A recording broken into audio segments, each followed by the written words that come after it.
So getting right into it, season 3 of The Boys was really good. It was probably the best season of the series so far, uh, and not just off shock. If you're watching this, the series itself is shocking. Like there are going to be a lot of moments where like, whoa, I can't believe they just did that, or I can't believe they just went there. But the fact that they did is it provides shock, but shock value isn't just a gimmick. Not in this case. In this case, I feel like the shock of superheroes and some of their activities and the things that take place in the series, the shock is well deserved. It's more of a payoff to kind of the anguish that I get watching like Marvel movies and like normal comic book movies where it's like, damn, like how did these superpowers really work? Super strength, the Ant-Man, the Thanos idea, him climbing up into Thanos and expanding could have stopped Infinity War. Like they kind of get into that a little bit or play with that idea. They have a little man type of Ant-Man guy that crawls into people's holes for pleasure, different type of shit.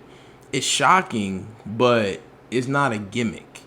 It can be seen as a gimmick, but I think that the way that Amazon presents these shocking ideas is done in such a way that it enhances the story.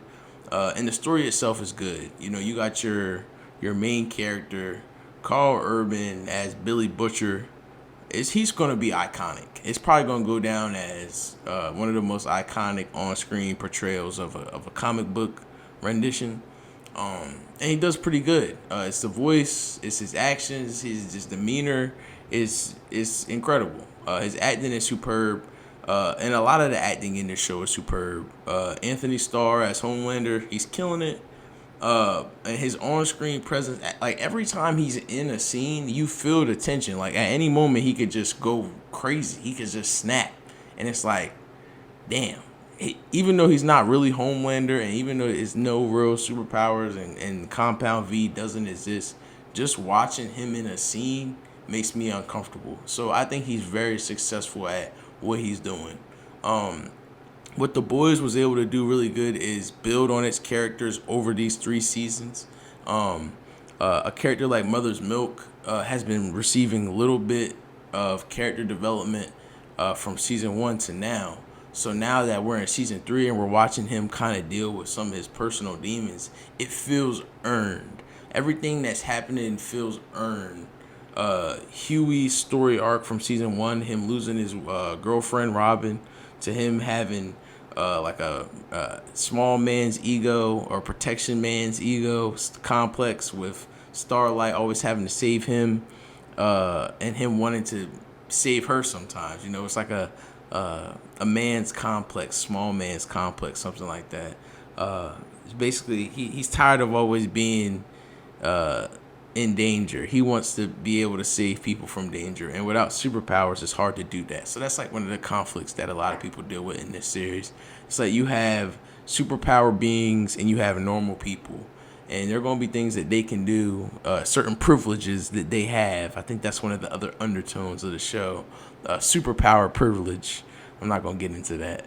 But some of the privileges that a superpower person might have opposed to a normal person. So I like The Boys and everything that they're doing. And everything that they're doing with their characters is opposite to what I think they're doing with Stranger Things.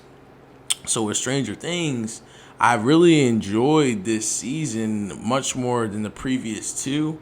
Season 1 is going to hold a little bit more nostalgia for me because at the time when it was coming out, it felt like the most impactful science fiction, young adult, like it was the newest, biggest thing, filled with mystery and intrigue. Like the first season of Stranger Things was like really amazing. But once they started to kind of get into the story that they wanted to tell, I kind of started to fall off. It doesn't really hit emotionally some of the beats that I thought would be happening. Like the reintroduction of Dr. Brenner, I knew it was coming, but the way that it was handled still feels a bit cheap. And the big twist of the grand villain Vecna being the original Brenner test subject #1 also feels unearned. They play it up like this is something they've been planning since the beginning, it doesn't necessarily feel like that. It just feels like something that they just did for this season. Some of the big complaints that I was getting or I was seeing from people on Stranger Things 4 was the Russia subplot. I don't necessarily care about how it fits into the overall narrative, but I do think that it was cool seeing this kind of escape Russian prison storyline with Hopper. Like, it was still kind of interesting. Him on the snowmobile was interesting. It was fun. It was fun. So I like the aspects of some of the side plots that they had in Stranger Things 4. And what made it so good is how they were able to tell each of these individual stories for them all to converge into one. Even though all of the pieces don't necessarily fit so perfectly, like I said, the Russia subplot is fun, but it's not something that fits with the overall narrative so well. It doesn't necessarily make sense for them to have to break back into the prison at one point. They have to break back into the jail at one point in the series, which doesn't make sense. It's like you just escaped. Why would you go back? It doesn't make any logical sense. But I will excuse that part of Stranger Things. Getting into my last series that I'm going to be talking about, and that's Obi-Wan Kenobi. As a Star Wars fan, somebody that has watched a lot of the media, I'm not going to say all of the media, and when I say media, that's books and comics. I've watched definitely all the on-screen interpretations of Star Wars. I'm a big fan of the prequels. Not a lot of people are, but I think that the story that they told was worth the price of admission. Like, if you're going to consider yourself a Star Wars fan, the poetry, you got to give it up to a lot of pretentious ideals. But if you just give it some slack, I think the prequels do more than what people give them credit for. Introductions to characters like Qui-Gon, Jinn, and we get more of them like Mace Windu. These are people that I think are really important to Star Wars lore as a whole. And their role in the prequel, no matter how short or small, is appreciated, at least by me. I enjoy the prequel trilogy. I enjoy the original trilogy, of course. Luke Skywalker is probably the best on-screen protagonist to ever exist. And like I said, Star Wars as itself is just a cultural icon at this point. Nothing is going to be bigger than something like Star Wars. Sequel trilogy is where it gets a little bit hairy. So Force Awakens was good. Good why? It was a retread of everything that you'd ever seen, but it was just Star Wars update, like New Hope 1.5. I feel like it was the Star Wars to get the younger generation into it, give them space battles on a more high-tech level, with the special effects. We got a more diverse cast of characters. It's definitely modern-day Star Wars, and I don't have a problem with that. Last Jedi, very much divisive to the overall critics, but I feel like what it was doing was just trying to be different, and a lot of times different isn't necessarily accepted. So because of that, Last Jedi will probably be my favorite of the original trilogy. And then Rise of Skywalker kind of did what Force Awakens did and retread a couple of beats, but with all of its unnecessary plot lines and stuff, made it just, the weakest of the new sequel trilogy. Obi-Wan Kenobi is worse than that. Obi-Wan, from the start of the series, and when the show takes off, he's on Tatooine watching Luke Skywalker. Basically gonna wait till one day he can train him, watching him from afar. It's like Uncle Owen and Aunt Beru don't really bang with Obi-Wan like that, or at least Uncle Owen doesn't. And what was the biggest issue? The biggest issue for me was how nothing really changed. He meets Leia. It kind of makes some of the plot going into New Hope seem a little bit shaky, because it's like, I guess they met before, so it's like, okay, now they got to disguise their communications because, Bail Organa makes the mistake in the show of saying Obi-Wan is watching some boy on Tatooine, which sends an Inquisitor down to go to Luke. I'm speaking of this as if you've seen it. I'm hoping that you've watched this before you watch this, and if not, I don't care. But every plot line, every character motivation, damn near every scene in Obi-Wan felt like a waste of time. There was nothing in that could be redeemed as worth my time. Period. It didn't add anything to Star Wars. It didn't add anything to me. It was just this reunion that I wanted to see so bad in Obi-Wan and Darth Vader reuniting after Mustafar battle at the end of Revenge of the Sith. It's like their first meeting. I wanted to see this so bad, and I wanted it to be something really, impactful. But no, it wasn't that. It was more of like a bigger waste of time. In their final battle or whatever on that rock planet, a lot of CGI going on. Vader buries Obi-Wan in rocks, and then Obi-Wan spams Vader with rocks. Just a lot of rock throwing. You get that line from Vader where it's like, "You didn't kill Anakin, I did." That was the coolest part, because in my opinion, it gets into the dichotomy of Vader, and I'm going to talk about that in a separate video. But people were saying that Obi-Wan would have been better if it was condensed into a trilogy or whatever. I disagree. Obi-Wan probably as a series should have never been made.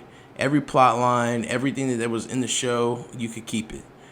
Stranger Things probably would have benefited more from being a well thought out trilogy of films, following 11, like I said, from being a young girl to a teenager. And I think that probably would have been a little bit better, serving with flashbacks in between the trilogy of films. I think that would have been perfect. So I guess the Vecna trilogy, or the Vecna part, would be the sequel. Vecna would show up at some part in the second movie. The Mind Flayer and the Demigorgons are the villains of the first one. Vecna introduction in part 2, and then the conclusion, Stranger Things 3, would be the last movie. That was kind of really all I wanted to talk about. I wanted to run through all of those TV shows really quick. But if I were to give a rating, I would say The Boys on Amazon, season 3. I'm giving it as a whole 8 out of 10. And the reason why I'm giving it an 8 is because it's good, but I'm not just giving good a 10. And yeah, like I said, these other two scores are going to be a little bit more critical.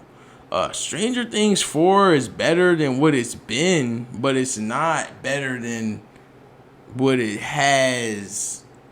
I've seen, at least. That's better. So Stranger Things is going to get, we'll give that a 6.5. Stranger Things 4, 6.5. And Obi-Wan is going to get the lowest score of a 3 out of 10. There was nothing in Obi-Wan worth watching. Every other piece of Star Wars media that exists is better than Obi-Wan. And that's just that. Enjoy the rest of this gameplay.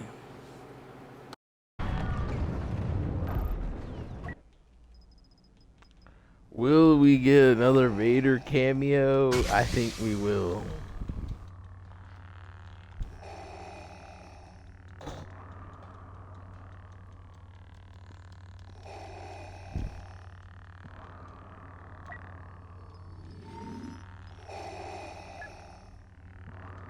Can't seem to upgrade my Vader any more than he already is upgraded.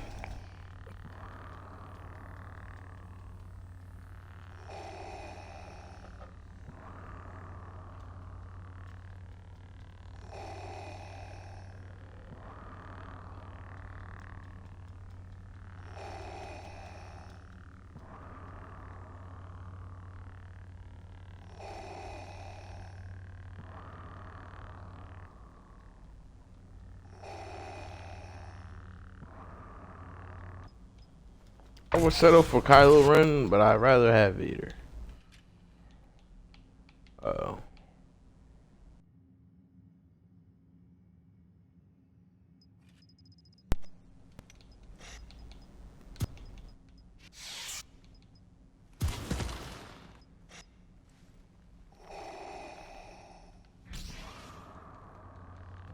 We just need to get him back in play. They need more appearances for Vader, though. This will be a day long remembered.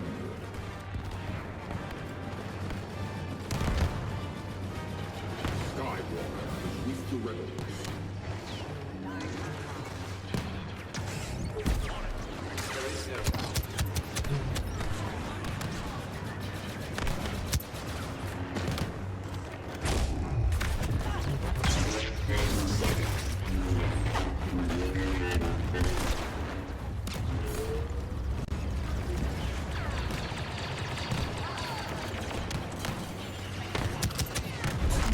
waste my time.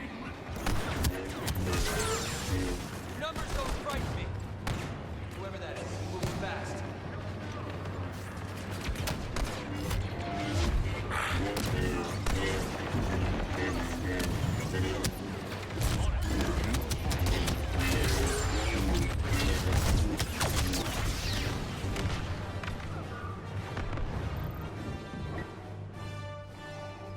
My Vader didn't get a just ending. None of his force powers are on the level Hunter programs of loaded. those guys over there.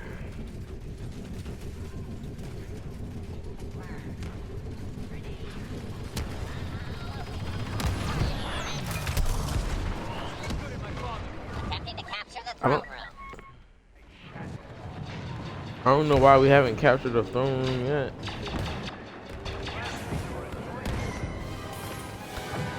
It's because my guy is in combat. Ain't nobody shooting at him, no. He in the sky. I'm on point. Follow me. Grenade armed.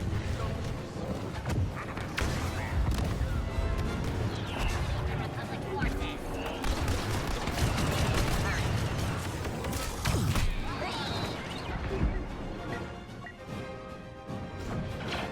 Cable spin?